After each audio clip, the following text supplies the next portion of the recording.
ان الحمد للہ والصلاۃ والسلام علی رسول اللہ۔ انسان جتنے بھی نیک اعمال کرتا ہے، ان نیک اعمال کی قبولیت کے بعد ہی ان کا کوئی فائدہ ہو سکتا ہے۔ اگر اللہ کے ہاں وہ نیک اعمال قابل قبول نہ ہوں تو ان نیک اعمال کا فائدہ کوئی نہیں ہے۔ وہ نیک اعمال جو ہیں ان کا فائدہ ان کی قبولیت کے بعد ہوتا ہے، اور قبولیت کی کچھ شرائط ہیں۔ اگر وہ شرائط پوری نہ کی جائیں تو کوئی بھی نیک عمل اللہ کے ہاں قابل قبول نہیں ہوگا،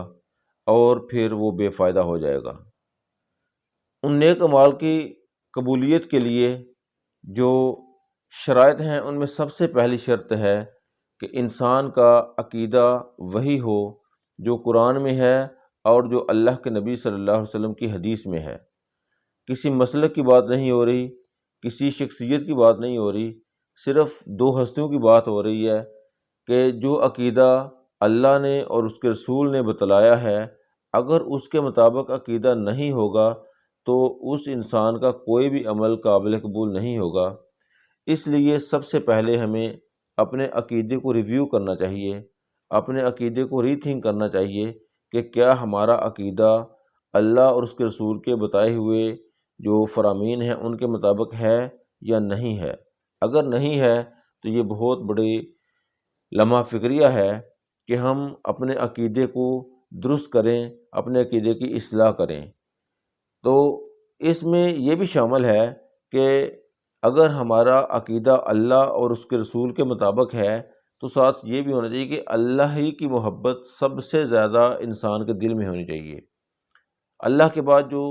سب سے زیادہ محبت کی مستحق ہستی ہے وہ اللہ کے نبی حضرت محمد صلی اللہ علیہ وسلم ہیں، تو یہ بھی اس میں شامل ہے۔ پھر اس میں یہ بھی شامل ہے کہ انسان جو ہے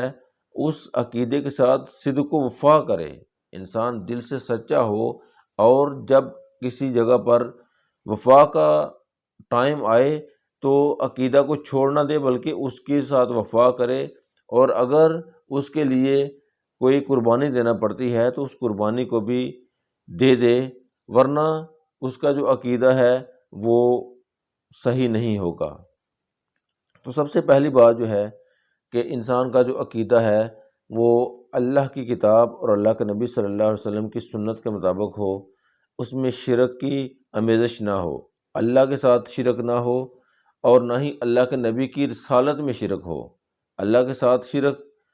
کیا جائے گا تو انسان مشرک ہوگا، اور مشرک جو ہے اس کا کوئی بھی عمل قابل قبول نہیں ہے۔ اسی طرح اگر کوئی شخص اللہ کے نبی صلی اللہ علیہ وسلم کی رسالت کو چھوڑ کر اپنی زندگی کے معاملات میں، دین کے معاملات میں، دنیا کے معاملات میں رہنمائی اللہ کے نبی سے نہیں لیتا بلکہ کسی اور شخصیت سے رہنمائی لیتا ہے، اللہ کے نبی کے مقابلے میں کچھ اور لوگ کھڑے کر لیے اس نے، ان کو اپنا رہبر و رہنما مانتا ہے، تو ایسے شخص کا عقیدہ درست نہیں ہے اور اس کا کوئی عمل بھی قابل قبول نہیں ہے۔ اللہ تعالیٰ نے شرک کے رد میں بہت زیادہ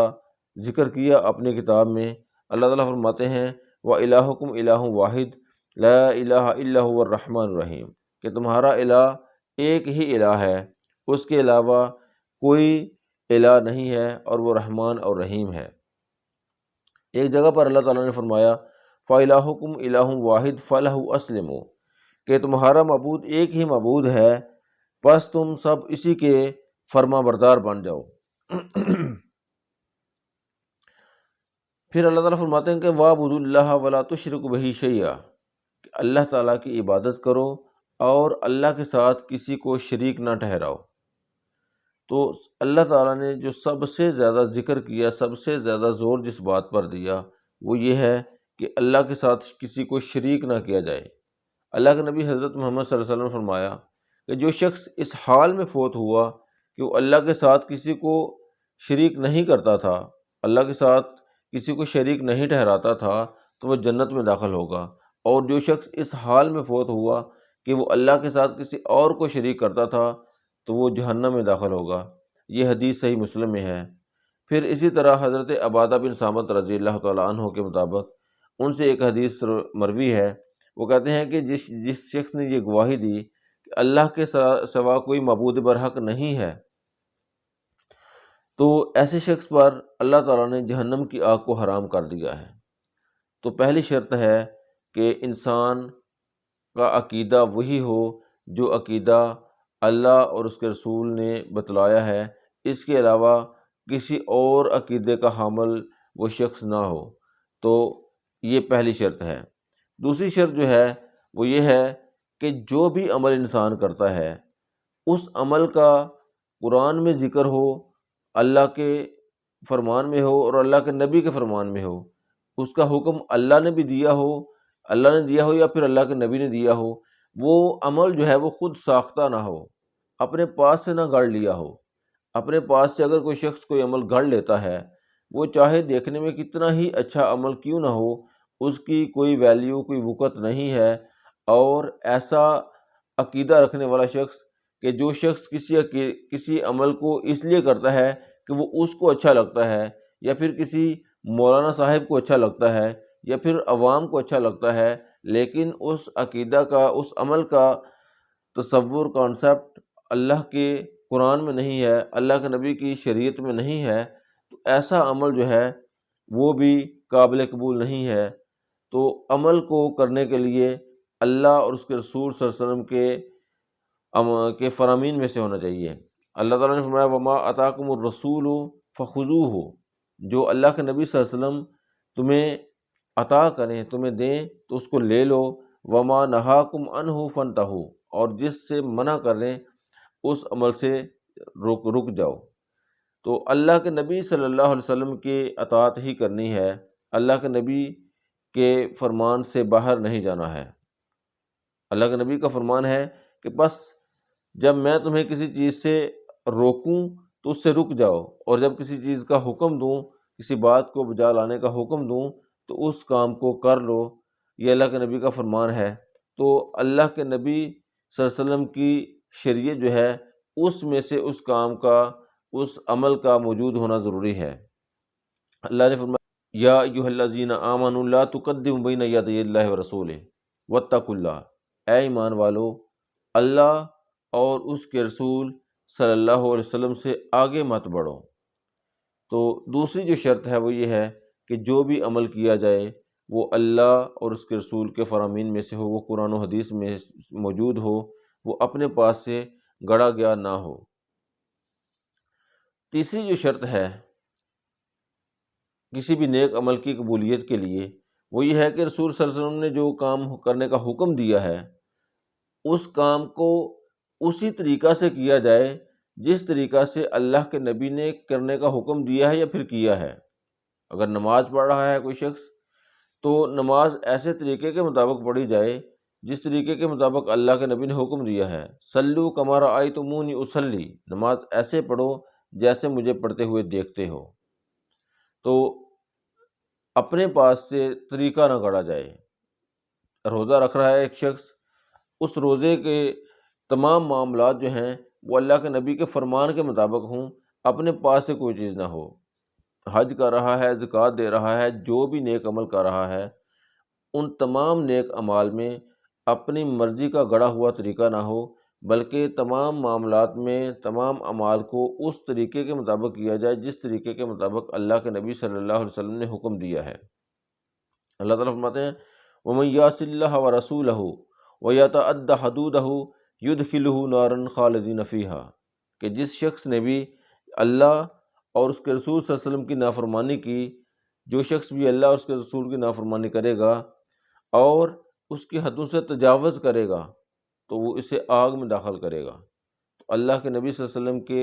طریقے کے مطابق عمل کرنا ہے، اس سے آگے نہیں بڑھنا، اپنے پاس سے کوئی طریقہ ایجاد نہیں کرنا۔ اللہ تعالیٰ سورۃ الاحزاب میں فرماتے ہیں کہ کسی مومن مرد اور عورت کے لیے جائز نہیں ہے کہ جب کوئی اللہ اس کے رسول کا حکم آ جائے تو پھر وہ اپنی مرضی کرے، یعنی کہ اللہ کا حکم آنے کے بعد، اللہ کے رسول کا حکم آنے کے بعد کوئی شخص، اس کے لیے مومن مرد یا عورت کے لیے یہ بات جائز نہیں ہے کہ وہ اپنا فیصلہ آگے سے ٹھونس دے۔ اس کو چاہیے کہ اللہ کے رسول صلی اللہ علیہ وسلم کا جو فیصلہ ہے اسی فیصلے کے مطابق عمل کرے، اور اس فیصلے کے بعد مومن مرد اور مومن عورت کے پاس کوئی اختیار باقی نہیں بچتا اس کام کے متعلق اپنی مرضی کرنے کے لیے۔ اللہ تعالیٰ نے فرمایا کہ یا ایھا الذین آمنوا اطیعوا اللہ و اطیعوا الرسول ولا تبطلوا اعمالکم، اے ایمان والو اللہ اور اس کے رسول کی اطاعت کرو اور اپنے اعمال کو ضائع مت کرو۔ تو جو کام بھی اپنے طریقے کے مطابق ہوگا وہ عمل ضائع ہوگا، اس کا فائدہ نہیں ہوگا۔ کسی نیک عمل کی قبولیت کے لیے جو چوتھی شرط ہے وہ ہے نیت کا خالص کرنا۔ اگر کوئی شخص کوئی نیک عمل بجا لاتا ہے لیکن اس عمل کے پیچھے اس کی نیت جو ہے وہ ریاکاری کی ہو، دکھاوے کی ہو، یا پھر اللہ کے علاوہ کسی اور شخصیت کو دکھانا مقصود ہو، تو ایسا عمل اللہ کے ہاں قابل قبول نہیں ہے۔ اللہ تعالیٰ خلوص نیت کو چاہتا ہے۔ اللہ نے فرمایا کہ ربکم عالم ما فی نفوسکم، کہ تمہارا رب جو ہے وہ تمہارے جو نفوس میں ہے اس کو جانتا ہے۔ اور آگے فرمایا کہ اگر تمہاری نیت نیک ہوئی، نیک نیت ہوئے، تو اللہ تعالیٰ تمہاری توبہ کو قبول کرے گا۔ یعنی کہ جو بھی کام آپ نے کرنا ہے اس کام میں آپ کو نیت صاف رکھنا ہوگی، اللہ کی رضا کے لیے کام کرنا ہوگا، ورنہ ایسے کام کا فائدہ نہیں ہوگا جس کام میں کسی اور کو راضی کرنا بھی مقصود ہو۔ حضرت عائشہ صدیقہ رضی اللہ تعالیٰ عنہ فرماتی ہیں کہ لوگوں کو قیامت کے دن ان کی نیتوں کے مطابق اٹھایا جائے گا، یعنی کہ جس نے جو کام جس نیت سے کیا ہوگا اس کے مطابق اس کا معاملہ ہوگا۔ پھر ایک جگہ پر فرمایا کہ اعمال کا دار و مدار نیتوں پر ہے، ہر شخص کو وہی ملتا ہے جس کی وہ نیت کرے۔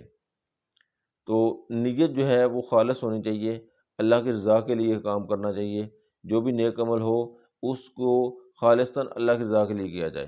پانچویں جو شرط ہے نیک کام کی قبولیت کے لیے وہ یہ ہے کہ انسان جو ہے اس کا رزق حلال ہو۔ اگر ایک شخص کا عقیدہ درست ہے اور اس کے جو اعمال ہیں وہ اللہ اور اللہ کے رسول کے فرامین کے مطابق ہیں،